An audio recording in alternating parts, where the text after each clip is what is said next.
There are many benefits to staying silent, but it's important to know when you should stay silent and when you should speak up. You don't want to stay silent in the wrong situation and make things worse, so this video will go over the 6 best times to stay silent. Point number 1.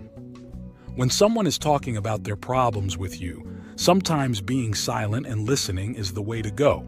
Let me keep explaining. Sometimes people just want someone to listen to them rant to help them feel better. They might not be in a position to accept your advice at the moment, and they just want someone to listen. This was something I had a problem with in the past, since when friends came to me to talk about their problems, I would always just talk with them and try to solve their problems for them. I only realized that I was in the wrong when someone told me I should just listen sometimes, since not everyone wants their problem solved. If you don't know if someone wants you to help solve their problems or just listen, I suggest you ask them before the conversation starts. Asking them before the conversation starts helps clear up misunderstandings, and it allows you to help that person out to the best of your ability. This is a great time to be silent because you are able to help others out with your silence. Point number 2. It's better to be silent instead of blurting out some in-the-moment feelings that might be hurtful or make the situation worse. We all have said stuff we regret saying in the past. Maybe you said something that damaged a relationship, or maybe you said something to ruin a first impression. It's usually a good idea to remain silent in those situations instead of blurting out something you might regret. If you feel the urge to say something destructive, take a few breaths and think of the possible consequences that might follow. Also, if you are unsure about your own feelings in a situation, it might also be a good idea to remain silent until you are more certain about your feelings. You might create some misunderstandings in the future if you reveal false or exaggerated feelings. In short, it's often better to remain silent instead of blurting out something that might make the situation worse or create misunderstandings. Point number 3. If you don't want to deal with a dumb argument, you can avoid it or end it quickly by remaining silent. I'm not saying to always be silent to avoid conflict, since some conflict is good and it can help both parties grow. However, not all arguments can help both parties grow, and oftentimes there can be petty arguments that come up. If your friends are trying to drag you into some argument or debate you don't care for, just tell them you are not interested and remain silent.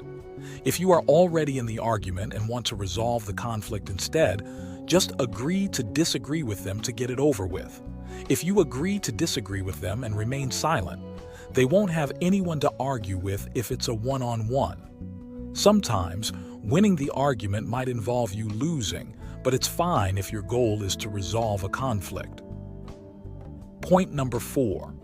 Sometimes, actions speak louder than words, and staying silent allows you to express yourself through actions rather than words. What you do is oftentimes more impactful than what you say because words are cheap. You can tell someone you like or love them, but if your actions don't align with those words, then the other person knows you are not being honest.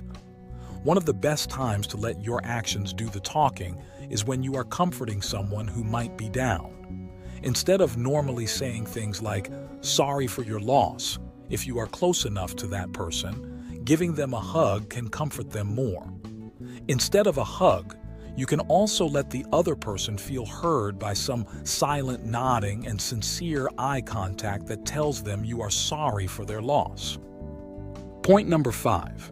When in group conversations, especially if you are not familiar with those you are talking with, it can be a good idea to be silent to observe and learn about those you are talking with. Unless you can elevate the conversation by adding your own viewpoint or pointing something out that is missing or beneficial, you should sit back and watch in the first few minutes after you introduce yourself and enter the conversation.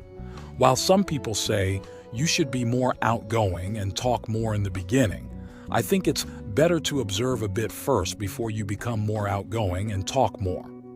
You are able to elevate the conversation and add your own points a lot better. And naturally, if you have some observed data, you can appear more likable and build rapport faster if you understand who you are talking with more. It's also easier this way since you are relying on your pure charisma to get along with them if you start talking a lot in the beginning, whereas if you observe a bit and then talk, you can build upon things already said and create a natural conversation. One thing to note is that you don't want to stay silent and observe too long since the group will perceive you as weird and unsettling. Be sure to chime in every now and then, even if your intent is to observe. Point number 6. Silence is often your friend in negotiations. Silence can convey a sense of mystery and power since it might lead the other side to believe that you are willing to walk away instead of settling for less than the desired outcome. Most people are uncomfortable with silence, and using it in negotiations is a good way to get what you want. Say what you need, and then close your mouth. Your silence shows that you are confident in what you have said, and that you respect the other person enough to hear what they have to say.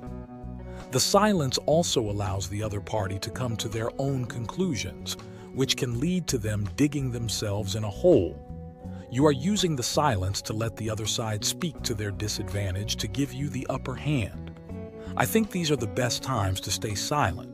Sometimes, staying silent can benefit you, and other times it can benefit those around you.